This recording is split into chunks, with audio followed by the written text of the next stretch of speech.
आज स्लाइड न बनाकर मैं पीडीएफ आपके सामने लाया हूँ। किताब किताब का ही एक अंश जो है एस्किमोज के बारे में। शुरुआत करते हैं वन बाय वन, जो स्टेप्स लिखे गए हैं और उसके बारे में हम इन प्रजातियों को जानेंगे और वर्चुअली ऐसा महसूस करेंगे कि हम ठीक इनके बीच में हैं। तो इन जातियों या प्रजातियों को पढ़ने के लिए जरूरी है कि हम अपने मानस में ये विचार बनाएं कि हम ऐसा महसूस करें कि हम इनके बीच में हैं। जब तक ऐसा नहीं होगा तब तक आपका परसेप्शन केवल यही रहेगा कि ये जनजातियां किस प्रकार से, ऐसे ही कोई लोग होते हैं क्या, गंदे लोग, कैसे कपड़े पहनते हैं, असभ्य, क्या खाते हैं, ये कोई खाना होता है क्या, इस प्रकार की बातें जब तक आती रहेगी। हमें इन की प्रॉब्लम्स को रिलेट करना है ज्योग्राफी से, क्लाइमेट से, उनके एरिया से, जिस एरिया में वे रहते हैं। क्योंकि जब तक हम ये नहीं सोचेंगे कि ये ऐसे क्यों है, क्या कारण है कि उन्हें इस प्रकार का निम्नतम श्रेणी का जीवन व्यतीत करना पड़ रहा है, और सबसे बड़ी बात हमें ये जानना है कि क्या कारण है कि ये लोग अपने आप को उस क्षेत्र में बना कर रखते हैं, छोड़ के क्यों नहीं आ जाते उस क्षेत्र को। तो कुछ ऐसे ही कारणों को हम ढूंढते चलेंगे, हम विचार करते चलेंगे कि क्या कारण है और किस प्रकार से ये अपना जीवन वहां पर, प्राचीन समय से अभी तक जैसे जैसे विकास होता गया, नई संस्कृतियां और सभ्यता हमारे सामने प्रकाश में आई है।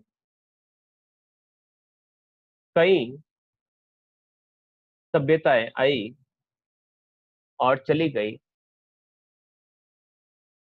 लेकिन आज भी हम उन एस्किमो को उन्हीं क्षेत्रों में पाते हैं। उन्हीं एस्किमो की एक स्लाइड्स पूरी हो चुकी थी। हम किताब को लेकर चलते हैं और बड़ी ही स्पीड से हम इस टॉपिक को क्लियर करते हैं। सबसे पहले हम बात करते हैं कि एस्किमो का अर्थ क्या होता है। एस्किमो का अर्थ होता है कच्चा मांस खाने वाला। वे व्यक्ति, वे लोग जो कच्चे मांस का सेवन करते हैं, उन्हें हम एस्किमोज कहते हैं। इनकी संपूर्ण अर्थव्यवस्था, ये क्या काम करते हैं, आखेट पर ही निर्भर है। केवल और केवल शिकार, शिकार के अलावा किसी प्रकार का दूसरा क्रियाकलाप इस क्षेत्र में नहीं किया जा सकता। इसके पीछे कारण है कि वो ऐसे क्षेत्रों में रहते हैं जहां का जीवन काफी कठोर, वहां का वातावरण सबसे जो असहनीय वातावरण होते हैं उनमें के अंतर्गत होता है। इसी कारण ये निम्न आर्थिक क्रियाएं करते हैं और विश्व के अन्य लोगों के संपर्क में नहीं रहते। हमने टेम्परेचर की बात की थी कि -46 डिग्री सेंटीग्रेड तक यहाँ का तापमान पहुंच जाता है। ऐसी स्थिति में हम एयर कंडीशनर को लगभग 16 डिग्री सेंटीग्रेड पर भी रख दें तो हमें बहुत ज्यादा ठंड लगने लग जाती है, बहुत ज्यादा गर्मी में। ये माइनस में 46 डिग्री सेंटीग्रेड के बीच रहते हैं। तो ऐसी कठिनाइयों के बीच विश्व के अन्य लोग नहीं पहुंच पाते। जो भी लोग जितने भी पहुंचे हैं, उन्होंने कुछ कुछ मात्रा में इन आंकड़ों को एकत्रित किया है और हमारे सामने प्रस्तुत किया है। तो हम धन्यवाद देंगे उन लोगों को कि जिन्होंने हमारे सामने इस जनजाति को हमारे सामने प्रस्तुत किया। हम उन लोगों के संपर्क में आए। तो ये जो कच्चे मांस खाने वाले जो व्यक्ति हैं, हालांकि ये लोग कभी भी अपने आप को एस्किमो नहीं कहते, जैसे कि हम अपने आप को इंडियन कहलाने में शर्म महसूस करते हैं, क्योंकि इंडियन का जो अर्थ होता है वो होता है आदिवासी और जंगलों में निवास करने वाले असभ्य लोग। उसी प्रकार से ये अपने आप को एस्किमो नहीं कहलाना पसंद करते, वो अपने आप को इनुइट, आगे आएगा, कहलाना पसंद करते हैं। कहाँ निवास करते हैं?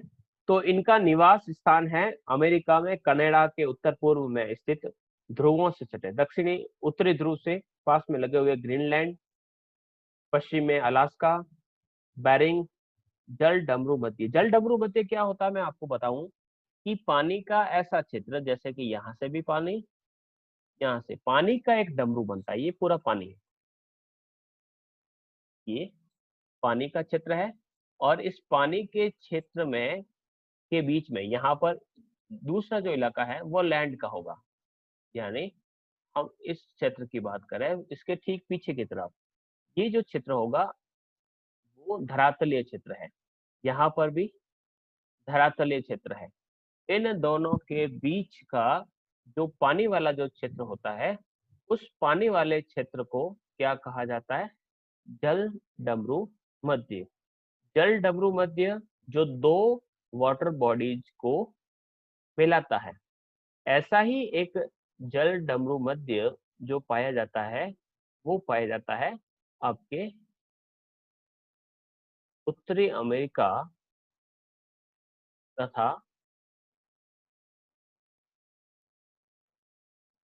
इसके बीच में एशिया, एशिया का दक्षिणी हिस्सा, या फिर रूस का जो हिस्सा है, साइबेरिया के पास का हिस्सा। तो दो महाद्वीपों को जोड़ने वाला ऐसा हिस्सा जो जल जल डमरू मध्य कहलाता है।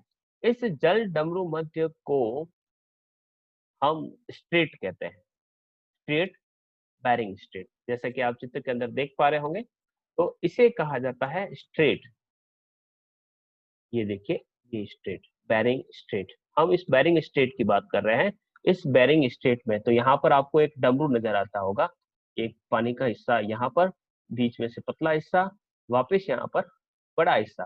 तो यहाँ पर इस प्रकार की जो स्थिति पाई जाती है उसे स्ट्रेट कहा जाता है। ऐसे ही स्ट्रेट आपको विश्व में कई जगह पर देखने को मिलेगी। इन्हें कहा जाता है जल डमरू मध्य। आपको यहाँ पर भी आप देखेंगे तो यहाँ पर भी एक जल डमरू मध्य पाया जाता है। बेरिंग स्ट्रेट के अलावा ये है आपके, ये देखिए स्ट्रेट और जिब्राल्टर, जिब्राल्टर जल डमरू मध्य, ये जोड़ता है दो बड़ी बड़ी वाटर बॉडीज को, यानी मेडिटेरियन सी को और अटलांटिक सी को जोड़ने वाला। तो इस प्रकार से हमारा क्षेत्र रहता है जिसे कहा जाता है जल डमरू मध्य।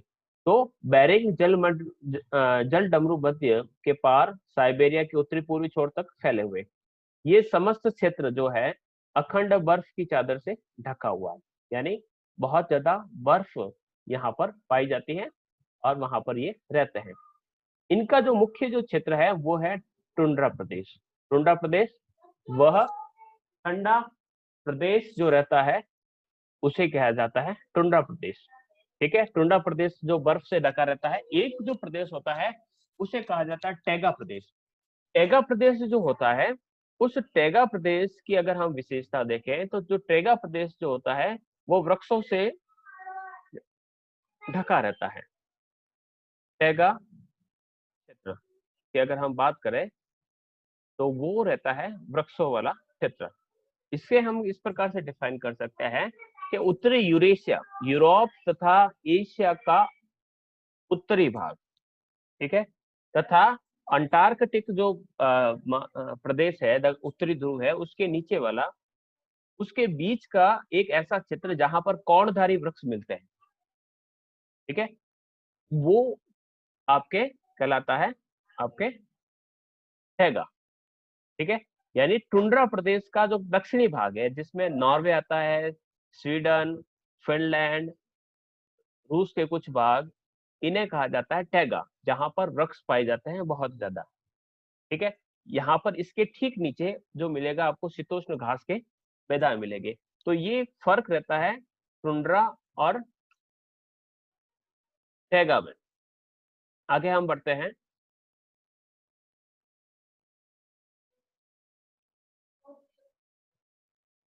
क्षेत्र हो गया अलास्का, कनाडा, ग्रीनलैंड, एल्यूशन द्वीप जो आपके पूर्वी रूस में आए हुए हैं, ये यहाँ पर रहते हैं। एस्किमो के अलग अलग प्रकार की प्रजातियां एस्किमो भी ग्रुप पाए जाते हैं, जिसमें एक होता है यूइट, एक होता है चुकची, यूकाधीर व याकूत। ठीक है। जब हम कह सकते हैं कि साइबेरिया स्कैंडिनेविया की बात करते हैं, जिस स्कैंडिनेविया प्रदेश में आते हैं नॉर्वे, स्वीडन और फिनलैंड, उसमें इन लोगों को कहा जाता है लैप्स या सामी। ठीक है। और कहा जाता है कि यहाँ के सबसे न्यूनतम तापमान और बर्फीली आंधियों के बीच बहुत कम रोशनी वाले क्षेत्र में, क्योंकि यहाँ पर 6 महीने दिन और 6 महीने रात का समय रहता है, लगभग 10 लाख ये लोग 10,000 वर्षों से रह रहे हैं। जो आखेटक है, खाद्य पदार्थों को इकट्ठा करते हैं, क्योंकि इन्हें इकट्ठा करना इनकी आवश्यकता है। बिना इन्हें इकट्ठा किए हुए ये अपना जीवन व्यतीत नहीं कर सकते। यहाँ पर इकट्ठा कर सकते हैं और लंबे समय तक संरक्षित भी रख सकते हैं। हमने विषुवत रेखीय क्षेत्रों की जब बात की थी, तो विषुवत रेखीय क्षेत्रों में संग्रहण का कार्य नहीं किया जाता है, क्योंकि वहां पर गर्मी और तेज बारिश होने के कारण ये खराब हो जाता है। तो वहां पर एकत्र करने का कार्य नहीं किया जाता है। लेकिन इन क्षेत्रों की बात करें तो यहाँ पर एकत्रीकरण किया जाता है। ठीक है। ये शीतल जलवायु यानी जो ठंडी जलवायु हो, इन पे जीवन पर प्रत्यक्ष प्रभाव डालती है। साल भर यहाँ पर बर्फ रखी रहती है। जनवरी का तापमान 13 डिग्री फ़ारेनहाइट तक रहता है, और जो आपके ग्रीष्म ऋतु में 50 डिग्री फ़ारेनहाइट तक पहुंच जाता है। मिट्टी की परत बहुत कम या बिल्कुल पाई नहीं जाती है, और पाई जाती है जितनी भी वो बर्फ से ढकी रहती है। यानी बर्फ से ढकी रहने के कारण यहाँ पर किसी प्रकार की वनस्पति नहीं उग पाती है। ठीक है। फिर हम आगे बढ़ते हैं कि यहाँ पर बहुत कम, फिर अधिकांश मानव शास्त्री यानी एंथ्रोपोलॉजिस्ट जितने भी है, वो कहते हैं कि जितने भी एस्किमो जो प्रजाति है, वो उत्तरी अमेरिका के रेड इंडियंस ही हैं। यानी उत्तरी अमेरिका में जो एक प्रजाति रहती थी, जिसे रेड जनजाति कहेंगे, रेड इंडियन है, लाल रंग के आदिवासी लोग, रेड इंडियंस, उन्हीं की वंशज के रूप में इन्हें जाना जाता है। ठीक है। एस्किमो के बारे में कहा जाता है कि ये अलास्का के क्षेत्र में रहते थे, लेकिन अभी वर्तमान समय में ये लोग फैल गए। यानी अगर प्रारंभिक जो क्षेत्र है अगर कहा जाता है, तो वो उनका अलास्का कहा जाता है। इसका एक सिद्धांत पढ़ेंगे कि जैसे अलास्का पता है सभी को, अलास्का कहाँ है? अलास्का नहीं पता है? देखिएगा, ये है आपका अलास्का क्षेत्र, यानी हम कनाडा, इसके नीचे ये वाला जो क्षेत्र है ये आपका यूएसए, संयुक्त राज्य अमेरिका, उसके ऊपर की तरफ है ये कनाडा। कनाडा का ये जो हिस्सा है ऊपर वाला, इसे कहा जाता है अलास्का। तो कहा जाता है कि इस अलास्का क्षेत्र में ये निवास करते थे, धीरे धीरे ये माइग्रेट होते गए और इस आसपास के इस टुकड़ों वाले क्षेत्रों में बस गए। तो ये इसका क्षेत्र है जहां पर ये लोग रहते हैं। हम इनकी शारीरिक त्वचा या इनकी बनावट की बात करें तो इसका रंग भूरा, पीलापन, यानी गोरे रंग के होते हैं, चमड़ी का रंग पीला होता है, चेहरा गोल चौड़ा, शरीर का डील डोल बेढंगा। बेढंगा का अर्थ होता है कि बैलेंस नहीं रहता है, सिर बड़ा है, पेट का ही निचला हिस्सा छोटा है, पैर बिल्कुल छोटे छोटे। पैर छोटे छोटे क्यों हैं, इसके बारे में हमने पढ़ा है कि वो अपनी एक संकरी सी नाव में जब सिकुड़ के बैठते हैं घंटों तक, तो उनके पैर जो होता है वो काफी कमजोर हो जाते हैं। फिर हम बात करें कि इनका मांसल शरीर, मुंह चौड़ा होता है, जबड़े भारी, दांत सफेद और मजबूत। कारण प्रकृति ने उन्हें इस प्रकार के दांत दिए हैं कि वो मांस को सीधा चबा सके, बिना पकाए उन्हें खा सके। इसके लिए प्रकृति ने उन्हें मजबूत दांत दिए हैं। कद काफी छोटा होता है। अब कद काफी छोटा होता है तो हम इनके मकान को देखेंगे जो इग्लू कहलाते हैं, वो काफी संकरा सा एक द्वार बनाते हैं और उसके माध्यम से उसके अंदर प्रवेश कर जाते हैं। बाल जो है वो आपके काले होते हैं। इसके साथ साथ हम यहाँ पर पढ़ रहे हैं कि प्राय कमर के नीचे का भाग कम हष्ट-पुष्ट होता है, यानी काफी कमजोर होता है। मैंने उदाहरण दिया था कि वो अपनी नाव में काफी सिकुड़ कर बैठते हैं, घंटों तक बैठे रहते हैं, जब तक शिकार नहीं मिल जाता तब तक बैठे रहते हैं। इस कारण उनके कमर के नीचे का जो भाग होता है वो काफी कमजोर होता है, पैर काफी कमजोर होते हैं। बाल इनके बिल्कुल काले और सीधे होते हैं, ये बाल नहीं कटवाते क्योंकि ये इस चीजों में समझते नहीं है। दूसरी बात कि ये ऐसे ठंडे क्षेत्रों में रहते हैं तो वहां पर बाल कटाने की आवश्यकता नहीं, बाल ज्यादा हो तो ज्यादा बढ़िया रहता है। हम भी देखते हैं जैसे गर्मी आती है तो बाल कटवाने की एक परंपरा हमारे यहाँ पर पाई जाती है कि गर्मियां बहुत ज्यादा है, बाल को थोड़ा कम कर लेते हैं। लेकिन यहाँ पर तो सर्दियां हैं, तो सर्दियों के ज्यादा होने के कारण और साल भर यही मौसम रहता है, इसलिए बाल नहीं कटवाते हैं। ठीक है। स्त्रियां जूड़े के आकार में अपने बालों को बांधती है और सजावट के लिए रंगीन फीते भी प्रयोग में लाती है। बात करते हैं इनकी चारित्रिक विशेषताएं।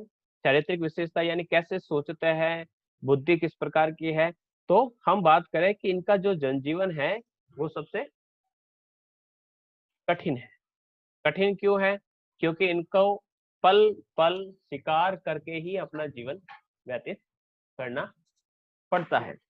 शिकार के द्वारा ही उन्हें अपनी उदर पूर्ति करनी है। फिर भी ये विश्व में सबसे हंसमुख, हमेशा प्रसन्न चित्त रहने वाले और किसी प्रकार के झगड़े, निर्द्वंद, किसी प्रकार का कोई झगड़ा नहीं,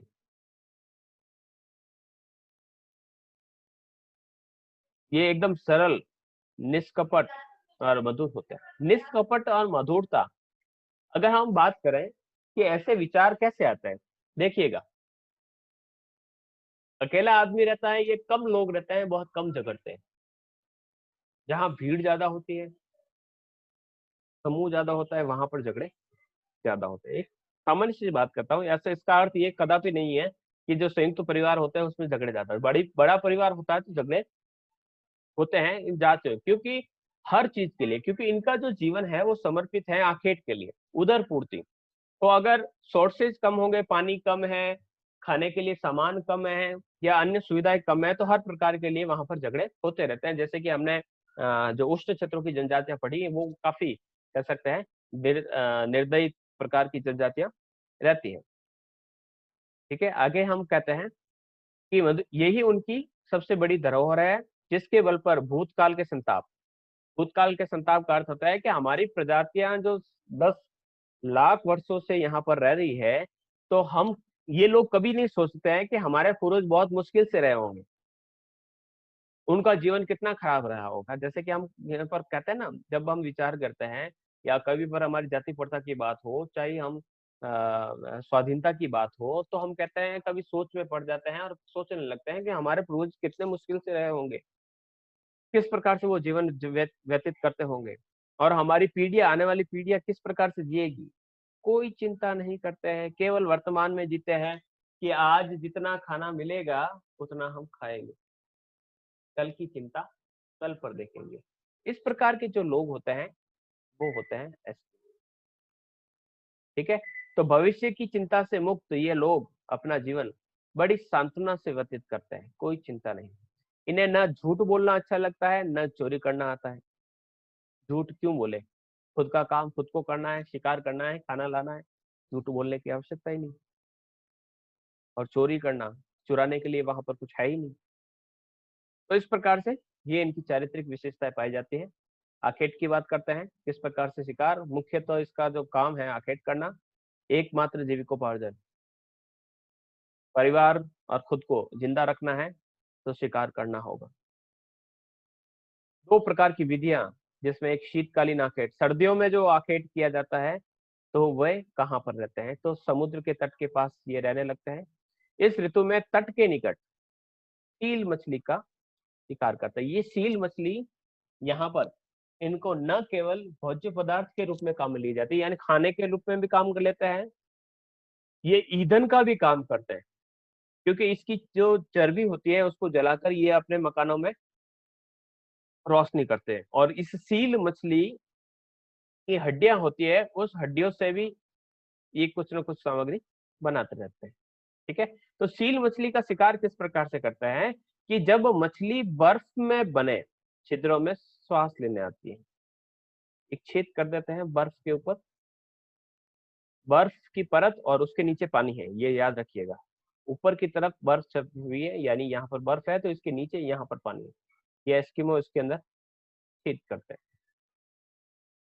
ठीक है, तो श्वास लेने आती है तब एस्किमो द्वारा रखा हुआ है पदार्थ, ये मांस का टुकड़ा उसके अंदर रख देते हैं, और जैसे ही वो हिलता है तो उन्हें लग जाता है कि मछली आ गई। तो उसका एक खतरनाक हथियार जिसे कहा जाता है हार्पून, इंपॉर्टेंट है, परीक्षा में बार बार पूछा जाता है हार्पून। हार्पून क्या है? एस्किमो का एक भाला है, उस भाले की सहायता से शिकार कर लेते हैं। इस अखेट को एस्किमो माउपाक कहते हैं। ठीक है, माउपाक का अर्थ होता है प्रतीक्षा करना। जब तक मछली उस छेद के आसपास नहीं आए तब तक वो बाहर की तरफ भाला लेकर खड़े रहते हैं, घंटों तक खड़े रहते हैं। जैसे ही मछली आती है उसका शिकार कर लेते हैं। दूसरी जो विधि है वो है इतुरपाक, ये इतु परक लिखा हुआ है या इतुरपाक कह सकते हैं। इसके द्वारा दो छिद्र बनाए जाते हैं। ठीक है, एक और छिद्र बनाया जाता है, उसमें व्यक्ति सील मछली को खोजता है कि हाँ मछली दिखी है, और दूसरा जो व्यक्ति रहता है जो दूसरे छेद पर तैयार रहता है, और जैसे ही संकेत मिलता है कि मछली आ गई है वो उसका शिकार कर लेता है। हम क्षेत्रों की बात करें, वापिस ये मैप देख लीजिएगा, जो लाइन खड़ी लाइन जो है वो दिखा रही है कि यहाँ पर एस्किमो रहते हैं। तो कनाडा के ठीक ऊपर की तरफ, अलास्का और कनाडा के बीच में, यहाँ पर हडसन की खाड़ी के ऊपर, ग्रीनलैंड के चारों तरफ, यहाँ पर ये जनजातियां निवास करती हैं। दूसरा जो इनका प्रकार है शिकार करने का वो है बसंतकालीन आखेट। जब मार्च में दिन बड़े होने लगते हैं, यानी थोड़ी सी गर्मियां आ जाती हैं, बर्फ पिघलने लगती है, तो परिवार जो होते हैं वो सील मछली के आखेट के लिए निकल पड़ते हैं।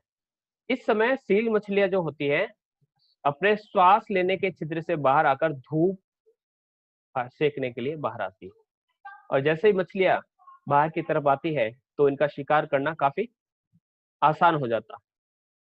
इस बसंतकालीन आखेट को उत्तोक कहते हैं। ये उत्तक लिखा है, उत्तोक मैंने कल लिखा है था आपको स्लाइड में, उत्तोक कहते हैं।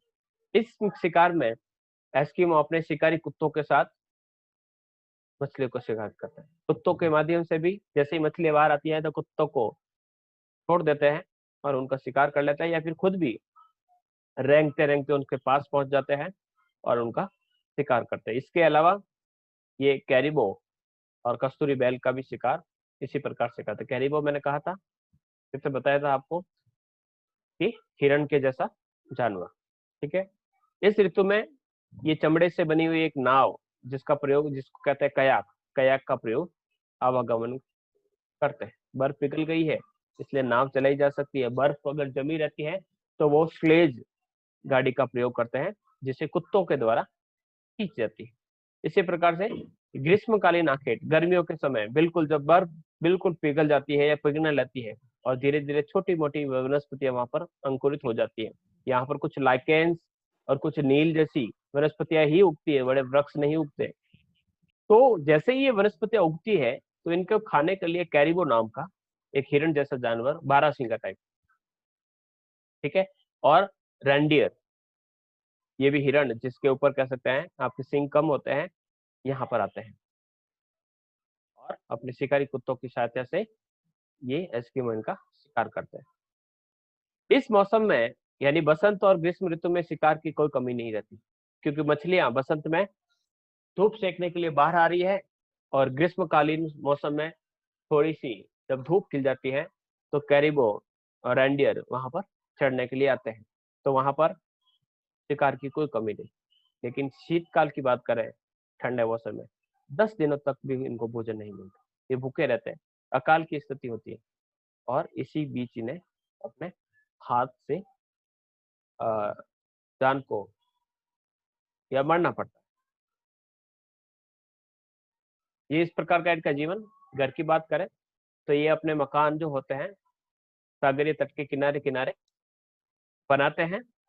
इनके जो मकान जो ग्रीष्म काल में बनाए जाते हैं, देखो शीतकाल में है वो इग्लू है, उसकी बात करेंगे। ग्रीष्म काल जब थोड़ी सी बर्फ पिघल जाती है तो कैरिबो और ध्रुवीय भालू की जो खाल है उसकी सहायता से ये तट के सारे या जहां पर भी अपना मकान बना देते हैं। तो इनके जो मकान होते हैं जो ग्रीष्मकालीन होते हैं उन्हें कहा जाता है ट्यूपिक। ट्यूपिक। लेकिन जब शीतकालीन का जो समय होता है तो इनके घर बिल्कुल विपरीत होते हैं। ये बर्फ की शिलाओं को काट कर उन्हें ईंटों या पत्थरों की भांति ही एक दूसरे के ऊपर रखकर चूने के भट्टे के जैसे यानी ऊपर से गुम्बद नुमा एक मकान बना देते हैं जिसमें एस्किमो का पूरा परिवार रहता है। उसे क्या कहा जाता है?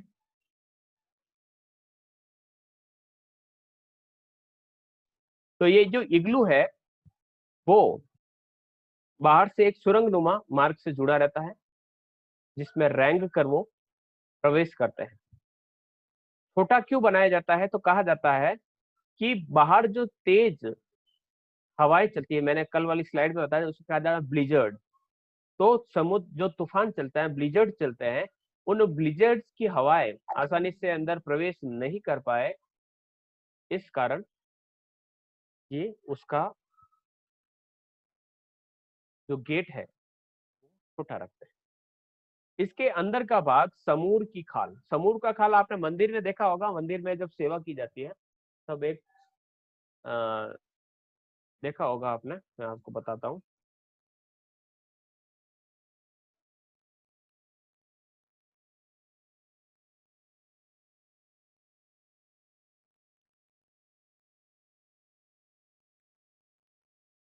समूर के बारे में बताता हूँ आपको।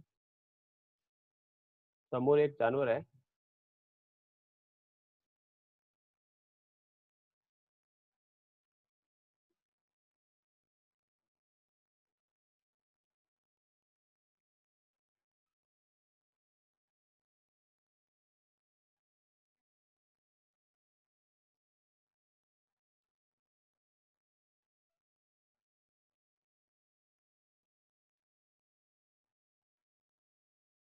भालू के समान जानवर होता है।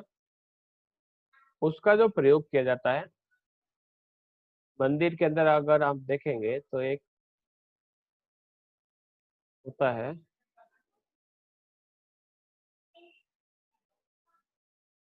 मैं बताऊंगा, अभी नहीं मिल पा रहा है।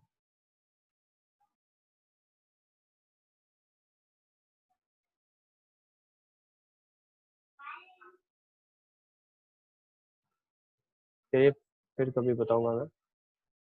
वापस हमारी स्लाइड्स पर आ जाते हैं हम।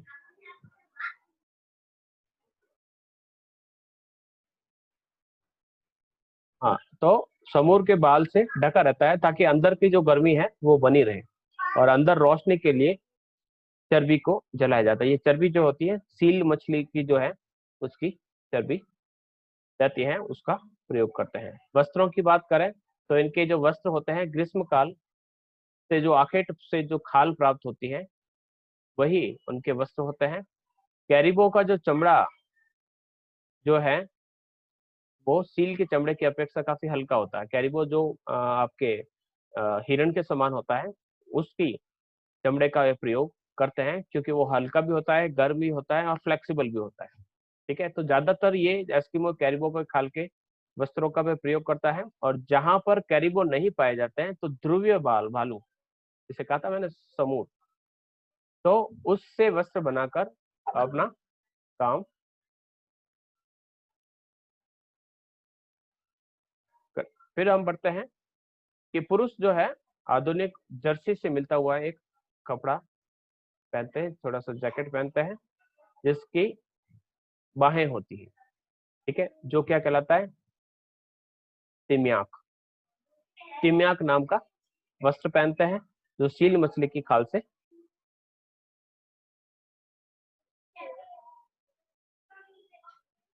बना होता है।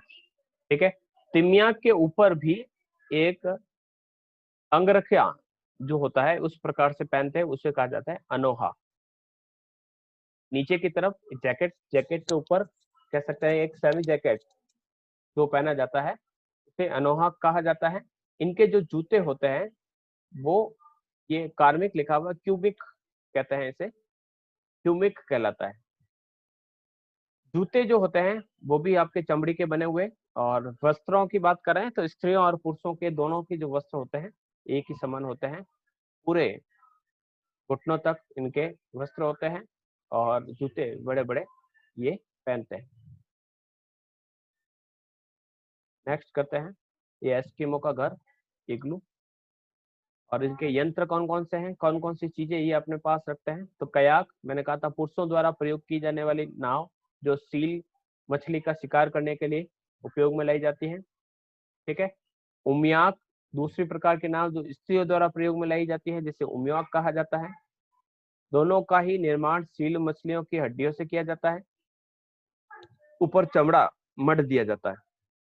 नेक्स्ट इसका जो हथियार है वो है हार्पून, जो इसका भाला, जिसका उपयोग वो आखेट करने के लिए करते हैं।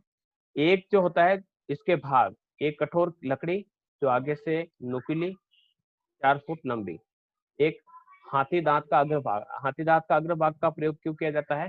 ताकि वो थोड़ा सा कठोर होता है और आसानी से व्यक्तियों के या फिर जो भी शिकार है उसके आगे पहुंच जाता है। तो ये आगे का भाग है वो आपके हाथी दांत का बना हुआ। ठीक है। अग्रिम भाग में पकड़ने के लिए आपके मुठिया, जो वालरस के दांत, वालरस एक मछली है, इस मछली के दांत से बना रहता है। फिर हड्डी से बना हुआ हार्पून का सिरा, हड्डियों का प्रयोग इस प्रकार से। इसके साथ साथ में एक डोरी भी रखी रहती है। ये डोरी किस प्रकार से होती है कि अगर इस भाले को फेंक ले, फेंकने के बाद वापस उसके अपनी तरफ लाना हो तो इस डोरी का भी प्रयोग करते हैं।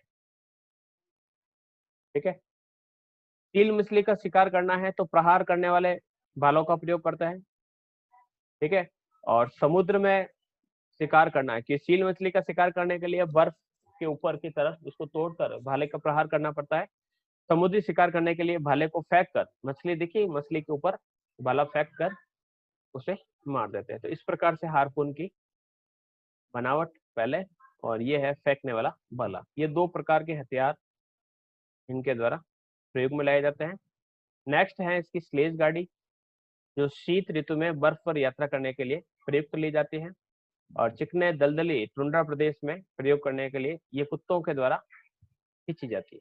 बनाने का कार्य है मछली की हड्डियों से और लकड़ियों से बनाई जाती है। स्लेज गाड़ी का चित्र मैंने कल भी बता दिया था। ये आपका,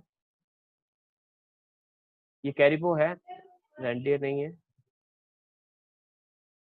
ठीक है। 12 सिंगे जिसे कहा जाता है आपके कैरिबो। ठीक है, मैं आपको बताता हूँ।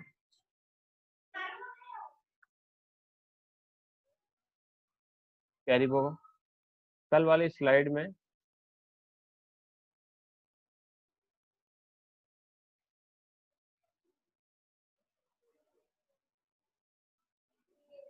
हिंदी में है। हाँ?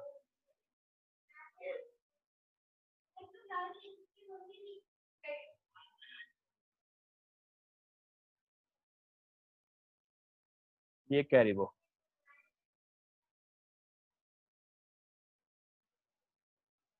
दोनों साइड एक ही है। कैरिबो क्या होगा? और जब हम